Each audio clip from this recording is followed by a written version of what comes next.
দুদিনীয়া ভ্ৰমণসূচীৰে যেহেতু অসমত বিজেপিৰ ৰাষ্ট্ৰীয় সভাপতি নীতিন নবীন ডিব্ৰুগড় মোহনবাৰী বিমানবন্দৰত উপস্থিত হোৱাৰ পিছতে বৰ্তমান সময়তে তেওঁ জনসভা সম্বোধন কৰিছে পোনপটীয়াভাৱে লৈ গৈছো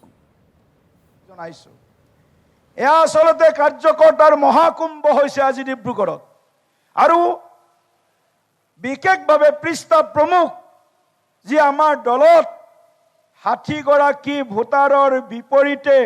এজন আমাৰ দলীয় কাৰ্যকৰ্তাই ভাৰতীয় জনতা পাৰ্টিৰ প্ৰতি ৰাইজৰ সমৰ্থন ভোটদাতা ৰাইজক আকৰ্ষণ কৰা আৰু ভোটদাতা ৰাইজৰ জৰিয়তে ভাৰতীয় জনতা পাৰ্টিৰ যি প্ৰাৰ্থী সেই প্ৰাৰ্থীক সেই অঞ্চলৰ পৰা সেই বুথৰ পৰা সেই অংশৰ পৰা বিপুলভাৱে জয়যুক্ত কৰি আনি আমাৰ প্ৰতিনিধিজনক বিধায়ক হিচাপে সাংসদ হিচাপে অন্য নিৰ্বাচিত জনপ্ৰতিনিধি হিচাপে নিৰ্বাচিত কৰাৰ যিসকলে গুৰুত্বপূৰ্ণ দায়িত্ব লৈ আছে এনেকুৱা পৃষ্ঠা প্ৰমুখসকল আমাৰ দলটোৰ মূল চালিকা শক্তি বুথ সভাপতি প্ৰমুখে আজি আমাৰ দলৰ বিভিন্ন স্তৰৰ কাৰ্যকৰ্তাই এই সভাত উপস্থিত হৈছে মই উজনি অসম বিশেষভাৱে ডিব্ৰুগড় যি তিনচুকীয়াত 12টা বিধানসভা সমষ্টিৰ 12টা সমষ্টিতে আজি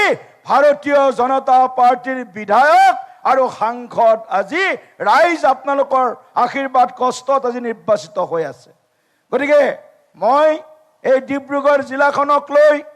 ভাৰতীয় জনতা পাৰ্টিৰ নেতৃত্বৰ যি ডাবল ইঞ্জিনৰ চৰকাৰ আদৰণীয় প্ৰধানমন্ত্ৰী নৰেন্দ্ৰ মোদী ডাঙৰীয়াৰ আশীৰ্বাদ আৰু নেতৃত্বত মাননীয় মুখ্যমন্ত্ৰী ডক্টৰ হিমন্ত বিশ্ব শৰ্মা ডাঙৰীয়াৰ যি সংকল্প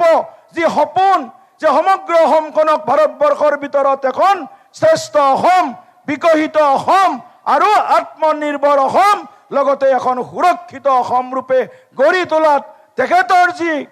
পদক্ষেপ তেখেতৰ যি বিভিন্ন সময়ত লোৱা আজি আঁচনি তাৰ কাৰণে আজি ডিব্ৰুগড় জিলা অসমৰ ভিতৰত আজি দ্বিতীয়খন ৰাজধানীলৈ ৰূপান্তৰ হ'বলৈ গৈ আছে এয়া মাননীয় মুখ্যমন্ত্ৰী ডাঙৰীয়াৰ বদন্যতা আৰু বিজেপি চৰকাৰৰ উজনি অসমৰ প্ৰতি থকা দায়বদ্ধতাৰ উজ্জ্বল নিদৰ্শন শ্ৰদ্ধেয় কাৰ্যকৰ্তা বন্ধু বান্ধৱীসকল মই বেছি সময় আজি বক্তৃত্ব দিব নিবিচাৰোঁ কাৰণ আমাৰ মাজত স্বয়ং ৰাষ্ট্ৰীয় সভাপতি উপস্থিত আছে মই এটা কথাই ক'ম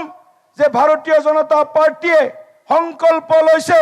মোৰ বুথ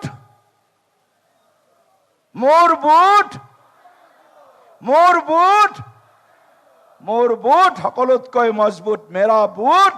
সবচে মজবুত মোৰ বুথ সবচে মজবুত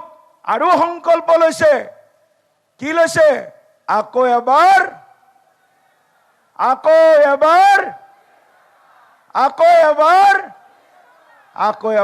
বিজেপি চৰকাৰ মোৰ বুথ সকলোতকৈ মজবুত আৰু বুথ জিকিব পাৰিলেহে নিৰ্বাচন জিকিব পাৰি অৰ্থাৎ আমি বুথো জিকাম আৰু নিৰ্বাচনো জিকাম এই সংকল্পৰে আজি এই বুথ পৃষ্ঠা প্ৰমুখ সন্মিলন আমি আয়োজন কৰিছোঁ অসমখনক বিৰোধী ৰাজনৈতিক দলবিলাকে বিশেষভাৱে কংগ্ৰেছ দলে বহুত আজি আমাক অন্যায় কৰি থৈ গ'ল 55 বছৰীয়া কংগ্ৰেছৰ যি অপশাসন দুৰ্নীতি ভ্ৰষ্টাচাৰ বেবিচাৰ দুৰাচাৰ অত্যাচাৰ সেই দিনবিলাক কোনেও পাহৰি নাযাব শ্ৰদ্ধাৰ কাৰ্যকৰ্তাসকল কাৰণ কংগ্ৰেছৰ দিনত অসমত 860 গৰাকী ডেকা যুৱকক তেওঁলোকে আমাৰ খিলঞ্জীয়া মানুহৰ অস্তিত্বৰ বাবে বিদেশী